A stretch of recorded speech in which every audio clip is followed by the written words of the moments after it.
Halo, selamat malam semuanya. Balik lagi di konten aku suka-suka Ihsan. Sekarang aku mau interview sama Karisma yang waktu itu pernah interview aku juga. Tara, jadi ada feedback nih interviewnya. Ada feedback dari Karisma. Aku minta sih janjian sama dia susahnya minta ampun, sibuk. Terima kasih iya. Suhu, terima kasih. Sebenarnya kita sama-sama sibuk. Oh gitu ya? Kan intinya saling bersinergi ya. Amin. Amin, amin, bersinergi. Kamu ganteng banget Karisma, dari mana? Jadi ini alhamdulillah bilang ganteng ya, karena tadi baru selesai sholat juga. Sholat isya. Amin. Karena aku malah belum. Iya. Benar. Ini harus sholat dulu seharusnya. Kita tag ini di bulan Ramadan ya. Iya, tag ini di bulan Ramadan, tapi nggak tahu nanti tayangnya kapan. Nah, pasti dalam waktu dekat. Dalam waktu dekat. Iya. Bagus sekali. Karisma. Iya. Mas Adi. Aku mau pengen ngobrol aja sih sama kamu. Aku kan udah lama nggak ketemu. Kita terakhir ketemu kapan sih? Kita terakhir ketemu waktu podcast itu kapan kita terakhir? Podcast tahun lalu kalau nggak salah deh. Oh iya. Bulan Maret tahun lalu. Iya. Tahun lalu ya, benar ya? Tahun lalu Maret. Oh iya benar. Pokoknya pas aku balik dari Bajo ke sini lagi ya. Cie sombong. Jadi ini dari Labuan Bajo pindah ke ND pindah ke Labuan Bajo. Nah, akhirnya ke ND lagi. Akhirnya ke ND lagi, dan waktu itu aku pertama kali kenal Karisma itu dikenalin sama Pak Eko ya waktu itu ya? Iya, Pak Eko. Nah, Pak Eko, aku dibilangin sama beliau, katanya nih Mas, ada teman hitsnya di kota ND katanya gitu. Alhamdulillah. Terus dikenalin, ternyata emang dia multi talent banget. Sama ini juga. Mantap. Ini dulunya penyiar radio di Semarang. Enggak, bukan. Pemain band juga. Bukan. Betul begitu, Mas? Enggak, bukan begitu. Kalau Karisma kan sudah ini, apa namanya, mendunia lah di kota ND. Mendunia. Mas di regional mainnya. Pengennya internasional. Amin. Karisma, kenapa kamu lebih apa ya? Aku mau bilang kamu tuh bingung kadang. MC kok iya, gini, iya. MC iya, penyiar iya, entertain juga iya.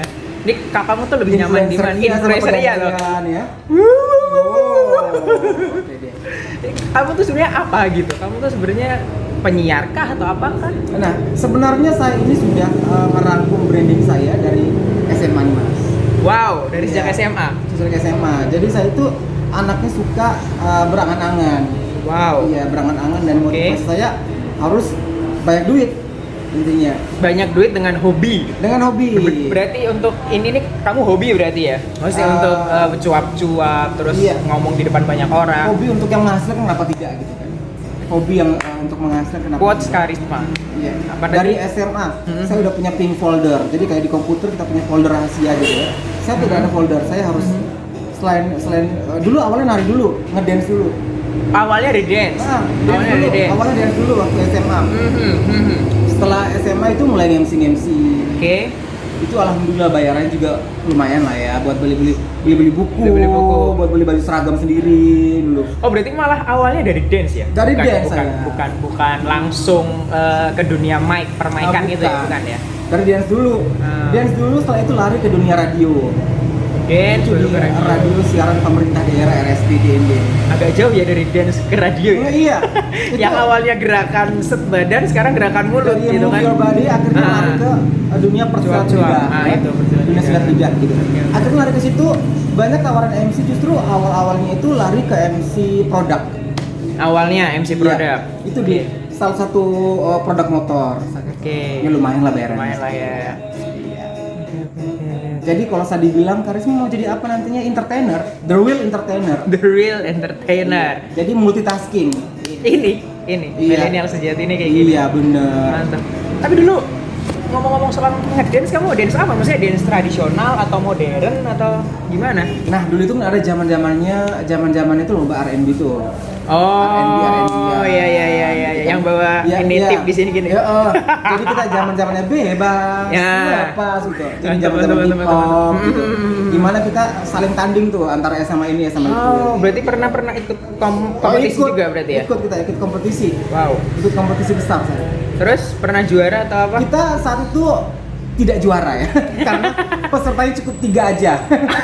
Pesertanya cuma 3 aja nih bang. Itu mewakili apa? Sekolah? Atau kita mewakili Selatan Flores. Oh, Selatan Flores. Selatan Flores. Karisma mewakili ND. Mewakili ND.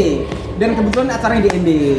Acaranya di ND. Iya. Terus peserta yang lain dari kabupaten banyak dari mana aja? Kabupaten lain, cuma cukup 3 aja deh. Tiga grup dance saat itu. Sampai berapa lama Karisma mendalami dunia dance sampai akhirnya beralih ke dunia persilat lidahan? Nah, Loh. itu sebenarnya tuh nggak terlalu lama dia. Di dance nggak terlalu lama? Dan nggak lama, cukup setahun saja dia kelas 1. Setahun? Oh, kelas 1 SMA. Satu SMA. Oh. Satu SMA itu lama juga loh. Itu lama Lumayan lah. setahun. Salah, Setahun lama. saya fokus di dance itu ya setahun. Otodidak. Itu otodidak. Wow, nggak ikut nari les atau apa gitu. Nggak ada koreografer, nggak ada koreografinya. Itu yang ngarang lagu, yang ngarang gerakannya saya, terus yang nge-mix sendiri juga saya.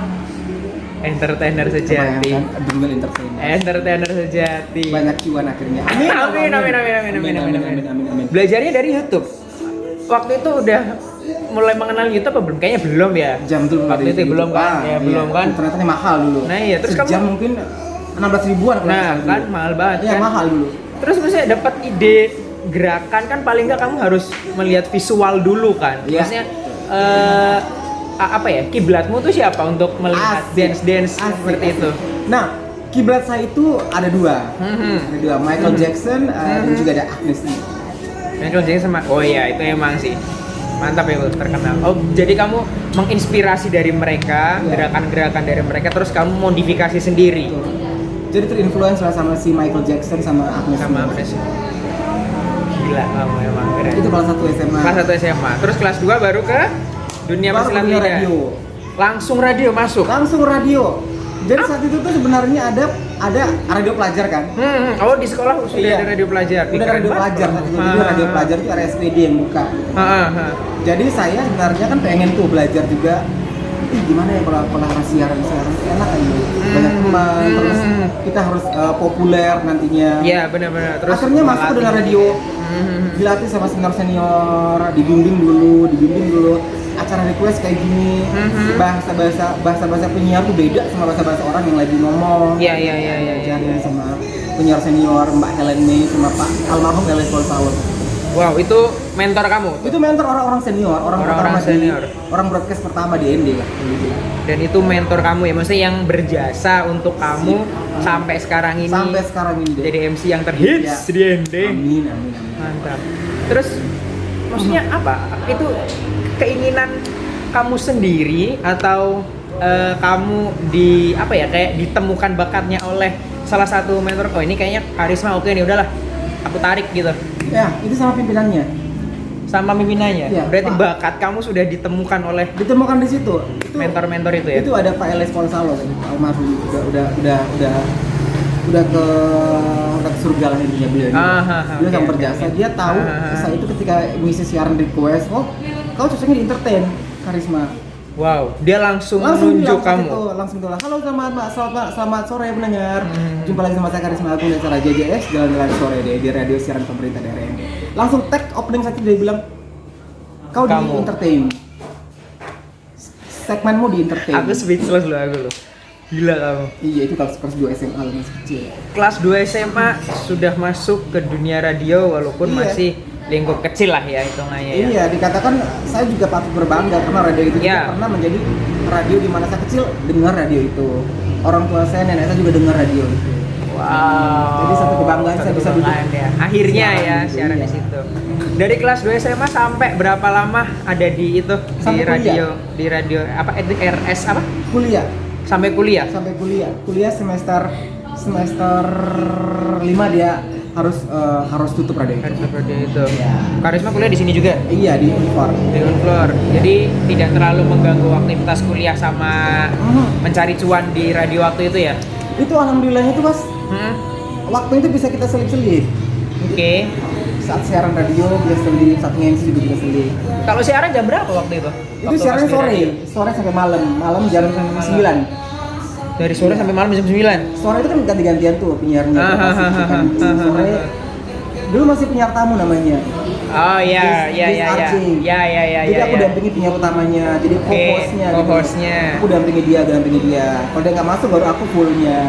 Sampai berapa lama tuh jadi co-host? Akhirnya sampai akhirnya aku jadi host. Itu jalannya co-host itu cuma 2 bulan. Co-host itu cuma 2 bulan co-hostnya. Itu alhamdulillah dipercaya sama senior. Udahlah sendiri. bener-bener setelah 20 itu kamu sendiri tanpa ada co-host yang baru. Nggak ada co-host, nggak ada hostnya. Terus dulu kan udah nggak zaman lagi pakai operator. Iya benar-benar. Kita yang nge-mix sendiri gitu kan. Terus lagunya kita yang putar sendiri playlistnya. Kamu juga belajar nge-mix di situ. Gue belajar sendiri. Oh, oke lah, masuk di sini, fit innya, fit outnya gimana, backsoundnya gimana, tekan tombol untuk callingan pendengar listener itu gimana. Udah belajar sendiri. Panutan saya ini emang. Kamu juga pernah kamu radio ke radio di Semarang. Enggak, saya banyak belajar radio Semarang. Enggak pernah senior radio enggak. Dia ngarang dia. Kalau radio Semarang bukan lebih banyak itu alat-alatnya yang muncul. Lebih banyak dan lebih banyak pesaing. Iya, lebih banyak pesaing. Terus sampai apa ya? Gila kamu keren sih maksudnya. Perjalananmu cepat juga ya, maksudnya dari 1 tahun dance terus kemudian ditemukan bakat oleh mentormu untuk menjadi penyiar radio. 2 bulan aja kamu cuman butuh waktu untuk jadi co-host. Habis itu kamu dipercaya untuk jadi host. Iya. Apa yang kamu rasakan? Maksudnya ada rasa apa ya? Senengkah pada saat kamu di radio atau lebih seneng di dance? Iya. Kalau di dunia radio saat itu kalau bilang rasa bangga belum bangga amat. Kalau senang iya, karena akhirnya gitu, akhirnya saya bawa acara sendiri gitu. Apakah itu ada bakat terpendam dari kamu juga? Maksudnya emang lebih suka cuap-cuap gitu? Kan dulu kan sering dengar radio saya. Oh, kamu anak radio abis berarti ya? Radio banget dulu. Radio banget kamu lah ya. Keren. Jadi mama bapak dulu di rumah kalau bangun pagi radio. Jadi dulu tuh hiburan yang paling keren kalau di rumah. Radio.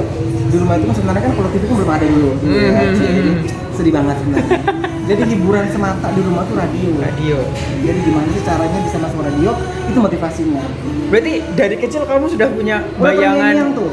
Gimana caranya suara saya bisa muncul dari tape kecil yang bisa didengar oleh banyak orang. Gimana sih dia bisa ngomong-ngomong kirim-kirim salam buat orang rumah. Nah, aku yang tertarik sama di radio. Ada bakat seni nggak sih yang nurun dari keluarga, mungkin orang tua atau kakek nenek yang dari mama sama bapak? Oh, dari mama sama bapak. Penyiar radio juga dulunya atau? Bukan, mereka dari segmennya tuh penyanyi panggung. Oh, ada bakat seninya dari situ. Dari bapak sama Karisma berapa bersaudara? Kita ada berlima. Yang yang masuk di dunia entertainment dari 5 ada siapa? The one and only Karisma Agung. The one and only.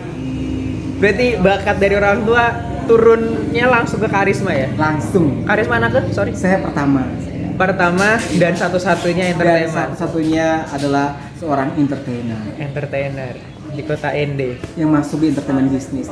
Wow. Selama di dunia entertainment sudah pernah kemana aja nih? Maksudnya di sekitaran Flores atau udah sampai mana gitu, keluar pulau atau gimana? Sekarang ini banyak tawaran di luar pulau. Wow, contohnya? Contohnya kayak di Surabaya baru-baru ini. Walaupun nikahan teman, loh, kita nggak itu tahu gitu. Salah satu ini loh, maksudnya salah satu achievement juga loh. Paling nggak kan kamu sudah mulai dikenal gitu kan? Jadi kalau dibilang udah Flores dulu kali ya, di Flores dulu kali ya. Saya itu pernah tergabung di salah satu IO, oke. Bukan pernah sih, masih tergabung di IO di Majesty Event Organizer. Sampai sekarang? Sampai sekarang. Oke. Saya gimana? Sebagai MC-nya talent. Saya talentnya. Okay. Jadi saya itu pernah MC di 5 kabupaten untuk acara salah satu produk rokok. 5 kabupaten. Untuk salah satu produk rokok. Iya, itu bintang tamunya ada si Konrad. Santai saja, esok masih ada gitu. Pokoknya lagunya itulah. Jadi keliling lah sampai ke Labuan Bajo dan finishing itu di Larang Tuka. Berapa hari itu? Itu dalam waktu seminggu. 1 minggu 2 hari. Capek?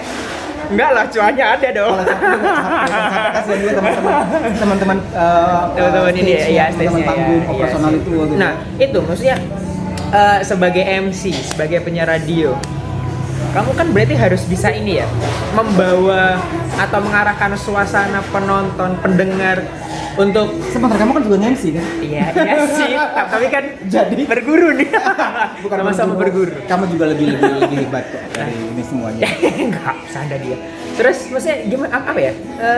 Gimana cara kamu untuk membawa suasana penonton yang atau pendengar pas kamu di radio? Ini as MC ya? Iya, boleh as MC untuk membangkitkan gairah penonton untuk ikut apa ya, ikut ke dalam euforianya acara itu tuh gimana caranya? Terus apakah kamu juga pernah kayak failed gitu Oke. pas bawain acara? Jadi sahabat suka-suka Ibsan. Waduh. Jadi ini benar, ini kembali ke teori apa itu public speaking and public speaker kali ya. Cocok. Oke. Ini aku suka ilmunya dari Karisma. Jadi sering seorang speaker, pembicara, baik itu pembicara di dunia digital, baik itu pembicara dia sebagai seorang presenter, seorang MC, seorang host, hal pertama yang paling ditakuti adalah fear of rejection. Dia berasa kata-katanya ditolak tuh sama audiens, sama pendengar. Sebenarnya ngomong itu sebenarnya gampang-gampang aja.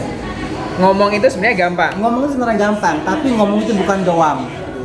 Jadi ngomong itu bukan doang. Ngomong itu gampang, tapi ngomong itu bukan doang. Ngomong itu bukan doang. Karisma 2021. Iya, benar. Sani juga 2021. Jadi ngomong itu bukan doang nih.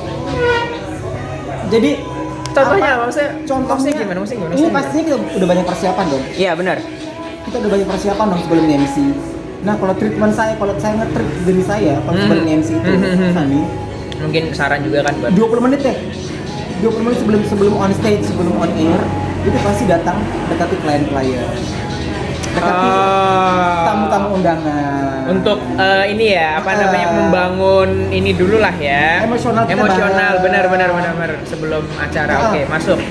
Bisa. Paling enggak kita udah tahu nih tipografinya, karakteristik si penonton, si audiens seperti apa. Apalagi Oke. kalau kamu nge-MC di kota lain. Itu penting gimana caranya tahu tipografinya karakter dari masyarakat setempat. Oh, Karena masyarakatnya ngomongnya gini, oh kayak gini. Karena kita orang baru di situ. Ya? Betul. Kalau kita orang lama juga pun cara mengakalinya gampang aja mengakalinya. Gimana tuh? Kalau saya biasanya kalau lagi demam panggung itu biasanya lagi denger musik-musik yang saya suka. Sebelum on stage. Atau enggak mood booster itu minuman. Kalau saya biasanya minuman berkambium ya. Ya, cola gitu. Ya, biar biar lebih meningkatkan enak. nilai. Ya dulu pernah kita siaran di radio itu kan. Cola ada minumnya. Saya pernah diajak siaran sama beliau. Dua-dua kita Mantap. minumnya dulu. Jadi Iya. lucu dulu tuh aku sempat diajak awalnya untuk urusan kantor ya, Karisma ya. Awalnya sempat diajak urusan kantor tapi entah Karisma nyaman sama aku atau aku nyaman sama Karisma untuk ngobrol. Iya. Akhirnya aku diajak sama Karisma untuk di luar kantor. Akhirnya aku diajak siaran lah. Dia ini Akhirnya kita udah ngambil berapa episode? 6 episode kalau nggak salah. waduh, banyak Di radio itu. Banyak lah. Karena dibilangin sama Pak Eko. Pak Eko aku itu. Ajarin ini. Ayo, anaknya tuh punya bakat banyak tuh Karisma. Oke Pak, siap Pak. Ya, cocok aku dipertemukan sama Iya. Karisma. Jadi intinya kita berdua punya frekuensi yang sama, punya impian harus maju deh sebagai anak muda. Amin, mantap. Sama aku tadi tertarik, Karisma bilang masalah demam panggung. Iya. Sesudah pengalaman ini Karisma gitu ya, maksudnya sudah bertahun-tahun lah menjalani MC, radio dan apapun, khususnya di MC nih ya, karena kan berhadapan dengan apa namanya, banyak orang nih kan ya. Apakah kamu masih mengalami demam panggung sampai sekarang, ataupun rasa grogi sebelum kamu on stage? Oh itu wajib. Wajib ada. Demam panggung itu Menurut kamu wajib? itu wajib ada. Demam panggung itu Karena? wajib ada dia. Entah kamu itu sebagai seorang yang udah jam terbangnya tinggi, jam terbangnya masih dikatakan dia pemula, wajib nih demam panggung. Karena? Demam panggung itu adalah satu bentuk tanggung jawab sama. Wow, demam Iya. panggung itu adalah satu bentuk tanggung jawab. Keren Demam nih, panggung keren itu nih. tanggung jawab. Tanggung jawab seperti apa? Nah, kalau saya nih ya biasanya kan di komersilnya, Iya. biasanya dikasih bayaran tuh. Dikasih bayaran sekian. Ini gimana ya? Saya bisa nggak sih memuaskan klien saya? Omongan saya itu diterima nggak sih sama si audiens? Siap. Jadi kita merasa kita punya challenge-nya, kita punya tantangan untuk tampil lebih oke. Kalau manusia nggak punya demam panggung, dia bukan manusia. Dia enteng aja. Nggak ada tanggung jawabnya untuk Iya. membuat acara itu lebih Iya. euforia gitu ya. Iya. Tanggung jawab itu wajib dimiliki oleh siapapun sebagai bentuk tanggung jawab. Gila deh, keren banget ini emang ini. Mantap. Aku malah baru kepikiran bahwa yang namanya demam panggung itu menurut Karisma adalah sebuah tanggung jawab Sebuah tanggung jawab. bagi apa ya, bagi mungkin public speaking atau MC Iya. untuk membuat acara itu lebih euforia, lebih menarik. Karena dari sisi pihak ketiga pun juga mengharapkan kita untuk Iya. bisa membuat acara itu lebih wah gitu ya. Kadang-kadang kita nih ya, kadang kita sebagai seorang MC nih ya, Sani ya, itu pasti pertama, aduh, kita yang lucu nih garing nggak sih? Nah, Ya, itu takutnya itu garing terus mereka nggak lucu yang akhirnya garing gitu kan. Akhirnya, apa yang saya ngomongin mereka terima nggak sih sebenarnya? Itu dia feel of rejection. Itu dimiliki oleh semua orang sebagai seorang public speaker. Dan Karisma pasti pernah seperti itu. Pernah, sampai sekarang juga masih sering. Masih sering. Datang ke wawancara aja deg-degan saya. Nah, Saya mau ditanya apa ya? Saya mau ditanya apa nih sama Abang Sani ini? Bisa nih di channelnya ini. terus maksudnya untuk after apa ya? Ya maksudnya tips kamu dalam menghadapi apa tadi full rejection, feel of rejection itu. Maksudnya kamu udah ngelempar joke, kamu udah ngelempar apa namanya statement, tapi penontonmu atau pendengarmu kayak krik. Apa yang kamu lakukan, tipsnya mungkin apa gitu untuk kita tetap nggak yang down tapi tetap stabil lah, paling nggak tetap stabil, tetap enjoy untuk bawain acara itu gimana? Nah, ini as a presenter MC dulu ya. Siap. Kita pasti bukan pribadi orang yang tahu semua karakter. Gitu kan. Kita bukan pribadi orang yang bisa tahu karakter penonton seperti ini. Kita jutaan mata loh ya. Nah, ribuan mata, ratusan mata, puluhan mata gitu kan yang melihat, menyaksikan kita. Kita bukan pribadi yang tiba-tiba saya harus gini ya. Karena kita adalah sosok yang diperhatikan. Ya, itu tadi yang saya bilang, Bang Sani. Awalnya itu kita datang dekat aja dulu sama penonton, ngobrol dulu sama penonton. Kalau Sani biasa ngerokok ya, don't try at home lo ya buat teman-teman yang kecil. Itu biasanya saya tuh ngerokok, ngobrol dulu sama teman-teman kecil saya di situ, teman-teman yang di situ, para pemuda-pemuda ngomong, akhirnya nanti bisa, ternyata gini, nyambung gini. Dari mereka jadi mood booster kita gitu. Jadi dari pendekatan terlebih dahulu ya. Pendekatan emosional. Ini boleh ngerokok nggak sih ini? Boleh. Ini? Lanjut. Okay. Tenang aja, ini santai aja udah. Tenang aja. Jadi ini di luar apa yang kita boleh ngerokok di sini? Iya. Don't try at home. Karena umur saya udah lebih dari 29. Udah masuk 29. Oh, Pak, santai aja Karim. Ini mau kita diem dulu juga nggak apa-apa, santai aja. Ini pokoknya tanpa editing, tanpa apa. Emang benar sih merokok itu membunuhmu, emang nggak boleh merokok. Iya. Beli boleh. Nah itu. Iya. Merokok dapat membunuhmu. Kalau beli boleh. Iya boleh. Itu tidak membunuhmu. Iya, itu nggak membunuhmu. Tapi ingat ya, merokok itu membunuhmu. Iya. Terus Karisma, next project kamu apa ke depan? Kan ini udah, maksudnya MC udah oke. Alhamdulillah. Penyiar radio juga oke, iya. udah mulai ini gitu kan. Klien udah mulai banyak, Karisma kan. Amin. Gila aku kalau lihat Instagramnya dia tuh dari impact saya sendiri di dance itu ya. Ya. Ini ya. Oh ini balik lagi ke dance. Balik dulu. Impactnya ada dari situ. Ada. Saya buat acara Mantap. sendiri saat itu, nama saya sendiri. Dari dance. Dari dance. Itu namanya Karisma Dance Competition. Kamu bikin acara sendiri? Iya. Hashtagnya Karisma Dance Competition, Let's Dance with Karisma. Oke, itu apa? Maksudnya konsep acaranya seperti apa kalau? Itu konsepnya dance, dia bisa kontemporer. Itu masih ada filenya, masih ada foto-fotonya masih banyak. Jadi itu di grup atau single? Grup single boleh. Oke. Tapi dia mesti ada unsur etniknya di situ, unsur etnisnya dia. Jadi kayak kontemporer kayak gitu. Oke. Jadi sempat saya buat acara dengan nama saya Karisma Dance Competition, itu pengen coba-coba sebenarnya. Itu kuliah. Oh, waktu pas kuliah. Berarti udah di radio dong. Udah mulai jadi penyiar dong. Udah penyiar. Itu saya mau coba nih. Saya masih coba kalkulasi. Nama saya udah sekian. Ketika saya buat gini, ketika ada sponsor datang nggak ya? Keren, udah bisa kalkulasi. Itu brandingnya sendiri, mantap. Itu kayak brandingnya. Kalau sekarang kenal branding gitu. Iya. Saya nama saya sekian, terus saya dari dance itu kenapa saya nggak mau imbangi? Buat bawain proposal. Terus itu kantormu juga ngedukung. Iya. Dari Pegadaian juga ngedukung. Akhirnya juga banyak sponsor yang datang. Sponsor yang ikut acara dance gitu. Pakai namamu sendiri, Karisma. Itu nama saya, acara Dance Competition with Karisma.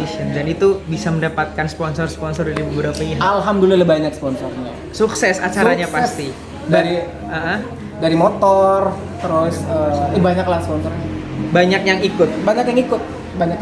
Itu kamu tanpa membawa nama radio? Enggak, pada saat saya itu? sendiri. Panitia kamu sendiri? Padahal ada berlima malah. Berlima? Teman-temanmu? Teman-temanku. Satunya dia udah almarhum ya, ada temanku Michael, sahabat baikku, dia udah berpulang duluan dia. Tapi dia orang yang baik. Support Wow, aku speechless aja sih kamu, maksudnya. Jadi belum pernah ada tuh ya. Kita di level daerah loh ya. Coba Ya benar, dengan nama sendiri ya caranya. Dengan nama sendiri dan yang aku speechless tuh apa? Kamu udah bisa mengukur personal brandingmu sendiri gitu loh. Iya. Kamu sudah bisa mengukur sekian. Kalau aku bikin acara, kira-kira ada sponsor masuk kayak kamu ngetok sendiri tuh ke beberapa instansi dan mereka juga alhamdulillah datang support gitu loh kan. Support. Satu tuh juga bingung. Oh ternyata terkukur sekian. Jadi kita udah punya kayak accounting lah ya. Gini, oh ini seharusnya gini. Oh seharusnya kayak gini lagi. Jadi kita udah ukur. Berapa hari itu acara dance itu? Acaranya 2 hari. 2 hari. Acara dari seleksi langsung final. Oh seleksi langsung final. Jurinya kamu sendiri? Enggak, jurinya ada 3 orang. Jurinya itu dari dunia dance juga. Ada Pak Paul C. Febrian saat itu. Dia juga seorang koreografi, seorang dancer juga. Ya. Itu banyak. Aku speechless aja sih sama kamu. Ternyata kamu udah bisa ngukur personal brandingmu sendiri loh. Keren mantap. Tapi kalau untuk masalah dance, kamu pernah nyoba dance tradisional nggak sih? Atau kamu lebih ke yang modern? Pernah, itu di akhir semester malah kan kuliah malah. Itu bikin acara sendiri atau? Enggak, itu diundang. Oh diundang? Diundang jadi penari ya. Saat itu mungkin ada kunjungan apa ya, sepeda-sepeda itu? Tour de Flores. Oh, Tour de Flores. Tour de Flores. Saat itu kan ada gala dinner di aula STM ya. Itu diajak sama Ibu Linrewa, bukan Ibu Linrewa, Dr. Adel Ribu. Oke. Dr. Adel Ribu sama Pak Fernando Empati saat itu diajak sanggarnya mereka. Yang ngajak langsung mereka nih. Karisma join. Karisma jadi penari ya. Kali ini jadi penari walaupun saat itu udah MC. Saat itu udah saya MC. Kan dulu kan penari. Coba kenapa nggak mau aktif lagi jadi penari? Oke, boleh. Itu waktu pas kamu mengokekan udah tahu bakal tari tradisional atau masih ya yang penting nari ya gitu? Udah tahu. Oh, udah tahu. Tradisional ya kali ini ya. Udah kita pakai sarung ende. Sarung ende. Ada selendang. Itu pengalaman terakhir saya untuk ngedance.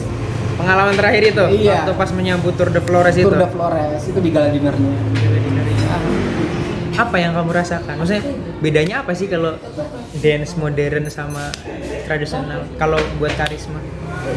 Gerakannya mungkin lebih kalau ngomong soal gerakan itu nggak ada yang namanya apa ya? Maksudnya ini kan tergantung dari interpretasi kita gitu kan. Mau itu interpretasi kalau gerakan itu ya. Kalau sudah pakemnya tradisional, ya ikut. Ya benar, karena kalau tradisional kan punya pakem ya. Dia punya pakemnya, jadi kita nggak boleh harus merombak dia. Kecuali dimodifikasi. Iya. Kalau merombak sebuah tradisional, saya pikir agak-agak keliru ya. Kita harus ingat pakemnya sekian. Mantap. Hanya cara untuk membuat dia nggak jenuh di mata. Nah, itu benar kan tradisional kan apa ya dilihatnya atau dirasanya kan terlalu jenuh. Kayak gini udah tahu gitu. Kayak gini. Dia udah punya pakem sendiri. Iya. Nah, kalau kita nge-mix dia, kita memadukannya dengan modernisasi, kenapa tidak gitu. Dan biar tradisional itu nggak gampang dilupakan seperti itu. Tapi pada dasarnya intinya kalau menari itu oke saja. Lebih sukanya dua-duanya tuh di mix kontemporer sama tradisional. Karena sekarang pun juga kayak musik pun juga sekarang udah mulai nge-mix ini ya, mix antara tradisional kayak di Jawa kayak gamelan gitu udah disandingkan sama alat musik band-band yang sekarang dan jadinya pun juga bagus gitu ya. Kayak situ Eka Gustiwana. Nah, itu. Eka Gustiwana, Gustiwanas juga itu keren-keren mereka. Jadi di bidang tari pun juga bisa ya dengan yang tradisional, modern di mix dan hasilnya tuh pasti juga akan pecah gitu lah ya. Gila sih. Jadi itulah, saya memang berawal dari dunia dance, presenting, dance lagi, radio lagi, akhirnya sekarang nge-MC lagi. Dan masih di radio lagi. Dan sekarang tergabung di RRI. Amin, mantap. Radio Republik Indonesia. Yo, dengerin tuh RRI tuh. Iya. Radio Republik Indonesia. Iya. Gila. Jadi buat kalian semua nih boleh dengerin di RRI. Wih, saya promo di sekolah gratis sih Bang kalau promo. Kamu juga promo dong pakai Aden tadi. Iya, Allah, nanti dong. Ini kan pribadi dulu. Gila sih. Aku senang kalau ngobrol sama Karisma. Maksudnya apa ya? Aku juga dapat insight banyak gitu loh. Iya. Dari lupa. Nanti juga punya podcast sendiri di kantornya. Ikut aja nanti ya. Nanti akan ditayangkan ya, akan dipromosikan di sini, nanti ada adlibs lah di sini. Iya. Jadi intinya pokoknya yang mau tahu tentang banyak emas di podcastnya mereka nanti. Siap, nanti datang aja ke podcast saya dan teman-teman saya. Testimoni plus langsung nanti ada yang namanya buka-bukaan tentang produknya di situ. Ini nih dulu nih MC-nya kantor aku dulu. Mantap. Iya. Kayak udah jadi langganan lah. Pokoknya setiap ada acara karisma pokoknya Jadi gitu. sampai sekarang juga masih loyal sama. Bahkan yang masih aku ingat sampai sekarang, aku masih di Labuan Bajo waktu itu, tapi ada temen yang cerita, kamu hamin berapa waktu itu, hamin berapa jam kalau nggak salah, di kantor ada acara, hamin berapa itu dihubungin sama pihak kantor, ada acara apa sih yang motor tuh loh. Oh alah, sama si artis-artis itu.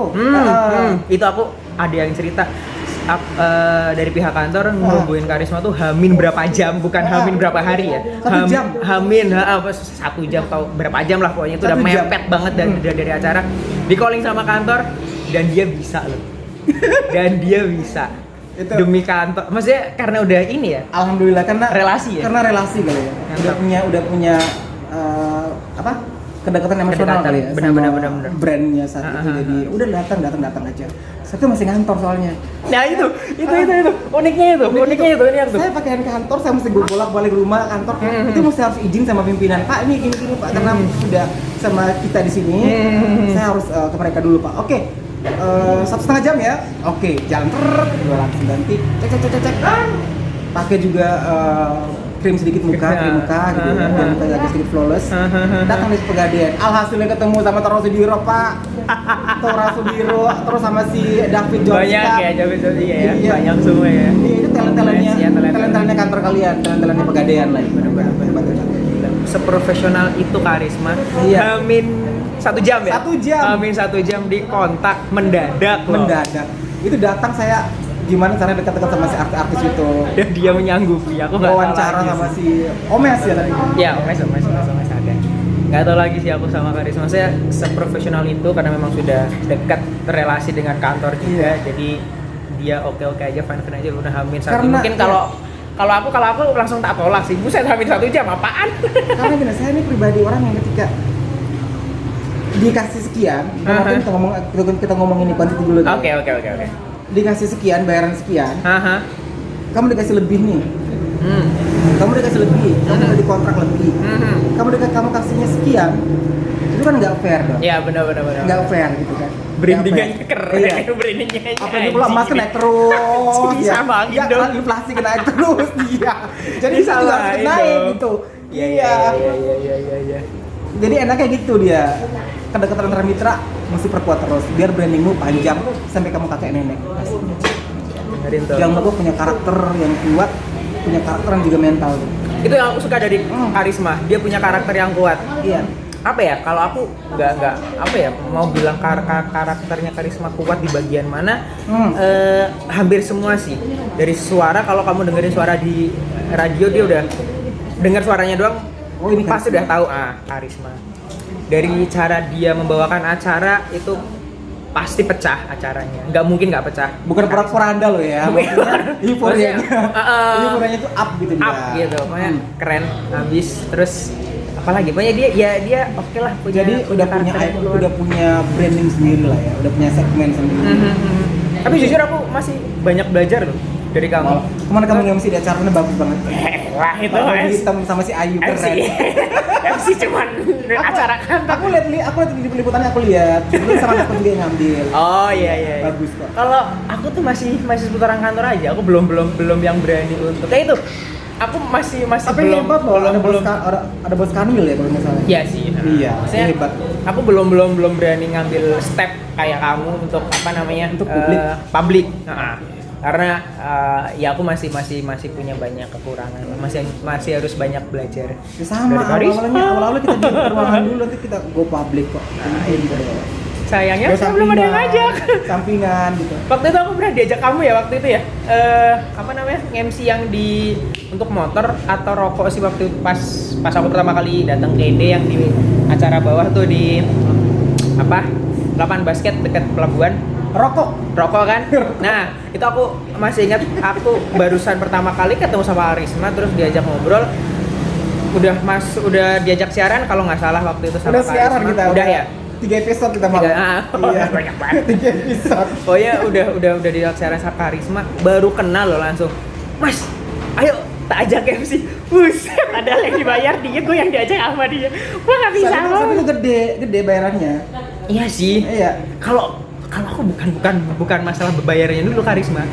Karena saya belum pernah di publik, langsung diajak sama dia dong. Wih, Tapi intinya oke lah. Iya. Ini oke lah dia. Cuman aku karena respect sama dia, aku tetap datang walaupun tidak MC tetap. Saya hanya di lapangan basket itu kan? Iya, yang di Rokok. lapangan rokok kan, yang pas lagi ada acara apa gitu pokoknya lah. Sponsornya produk rokok. besar lah. Oke. Pokoknya aku cuman datang aja untuk karena respect sama Karisma kan, tapi aku ya tetap nggak ikut MC lah. Aku tahu lah kapasitasku sama Karisma kan masih jauh. Jangan. Karisma. Sebenarnya mau dia, hanya mungkin Karisma bayaran sekian ya. Naikin dikit dong. Samain dong aku sama Karisma gini segini. Ya Allah, mana. Jadi bayarnya harus setara dong Karisma. Nggak fair kalau gitu Karisma. Gue kan dari nasional.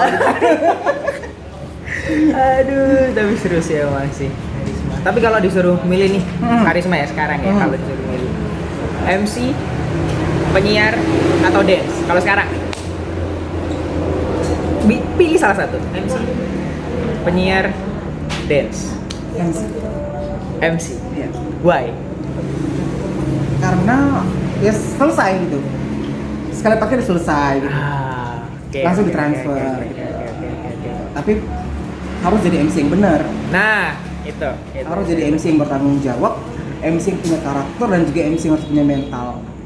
Mentalnya itu Iya. sih untuk memang sih untuk ngomong di depan umum tuh Iya. apa ya, dibilang susah, dibilang enggak sebenarnya. Tinggal pembawaan kita kayak gimana kan. Jadi mental itu bukan kita mental baju di atas panggung aja gitu. Mental kita ketemu sama tim-tim yang orang-orang baru. Benar-benar. Jadi ada saatnya kita menerima kritikan, menerima masukan dari tim, menerima push dari tim, punishment dari tim, itu kita harus terima. Itu yang saya bilang punya karakter dan juga mental. Berarti selama ini Karisma juga udah pernah kayak ya nerima kayak komen negatif. Oh, itu harus wajib. Udah sering juga berarti ya? Sering, wajib kita terima. Paling parah dikatain apa? Paling parah itu bukan dikatain, paling parah itu pernah di-cut. Di-cut Iya.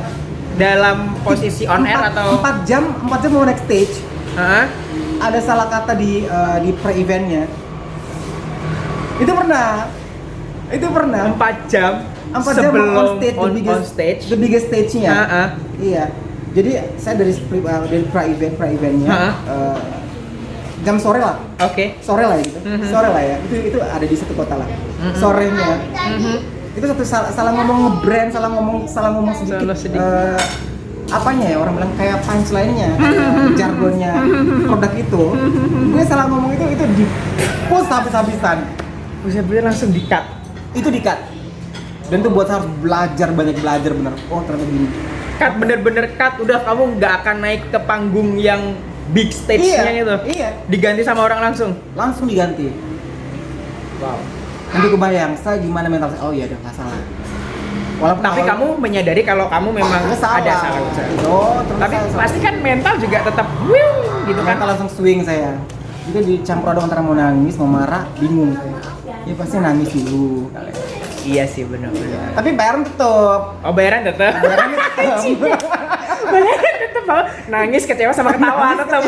Transfer gue ke sana juga dihitung gitu. Full. Oh, betul. Penginapan gue dihitung semuanya. Oh ya kan, karena sudah main di pra-event juga ya, sudah ngisi di pra-event. Gue di pra-event di mini stage, small stage, akan di biggest stage ya aku harus pas mau the biggest stage-nya 4 jam loh. Pas langsung aku nggak tahu. Ini fatal nih, tek udah. Itu memang benar. Memang dunia entertain memang kita harus jeli, harus menjadi seorang entertainer tuh yang cerdas. Sekeras itu ya? Iya, pintar aja nggak cukup, kita harus cerdas dan kita harus kuat biar kita bisa sikat habis. Ini harus kuat. Nggak tahu lagi sih aku sih. Maksudnya mentalmu emang udah kebentuk sih ya. Iya. Dari kelas 1 SMA dari dance itu pasti juga banyak lika-likunya lah, dimarahin orang lah atau apalah, dance-nya nggak bener lah, pasti udah terbentuk mental itu. Terus kemudian beranjak ke radio kelas 2 SMA yang ditemukan bakatnya sama mentornya dia. Itu pun juga pasti perjalanannya nggak mulus, banyak lika-likunya juga kan pasti Karisma. MC juga, naik ke MC, barusan cerita juga pernah langsung di-cut 4 jam sebelum on air, bos. Iya. Gila, aku nggak tahu lagi situ. Mungkin kalau aku udah pingsan masuk rumah sakit kalau Aku enggak, aku kuat. Aku harus kuat gitu, Karisma harus kuat gitu. Berarti itu apa namanya? Itu pengalaman seru lah. Pengalaman yang paling pahit tapi yang bisa diambil hikmahnya. Iya, pengalaman paling berharga. Berharga. Berarti tidak ada pengalaman yang paling pahit, tapi pengalaman paling berharga. Yang bisa diambil hikmahnya. Gitu-gitu kita harus ingat yang indah-indah gitu loh ya. Kalau kita ingat yang pahit-pahit, berarti Karisma menganggap itu pengalaman yang indah. itu indah banget. Indah banget. Dari dia justru saya banyak Belajar juga banyak job yang masuk. Tuh, Jadi itu letak keadilan Allah kali. Iya, kamu ditegur dikasih ujian 1 kali. Ya selebihnya kamu enteng jalannya. Kamu ditegur 1 kali, selebihnya kamu enteng. Iya. Karisma 2021. Iya, kamu udah dikasih 1 kali, kedepannya kamu enteng jalannya. Oh, saya udah pernah kayak gini, oh jalannya aja. Enteng, bakal enteng Pak. Berarti jangan dapat teguran langsung loyo gitu, langsung down gitu. Jangan, manjada wajada lagi. Pau. Iya. Mantap. Karisma. Oke, makasih Karisma. Oke, kita sekarang lagi berada di mana nih? Ini kita lagi di mana? Lanina. Kita di Lanina Cafe. Kamu promo silakan ya, promo. Oke, jadi buat kamu yang tanya-tanya Karisma sama suka-suka Ibsan di mana? Kami lagi berada di salah satu kafe. Ini kafe tempat kumpulnya kaula muda lah. Siap. Tempat kumpulnya kaula muda untuk ngopi, untuk bisa wifi-an bareng, juga untuk ngumpul kopdar, ngegame juga boleh di sini. Di Lanina Cafe di Jalan Ahmad Yani, di samping persis Hotel Safari ND. Coba kamu promonya gimana? Nah, coba challenge. Aku lagi menikmati suaramu yang radio banget gitu loh. Oh, iya. Suara yang mudah dikenal, kalau dengar suaranya doang nih, Karisma udah. Sebenarnya gampang, kita nggak perlu jadi orang lain. Jadi di sana jadi aja Karisma Agung. Nggak harus jadi orang lain. Nggak perlu jadi orang lain. Terima kasih Karisma untuk malam ini. Sama-sama Bang Sani. Sampai jumpa di lain waktu. Amin. Ciao. Ini kita bakal tayang saat lagi di podcast. Saat lagi. Dah.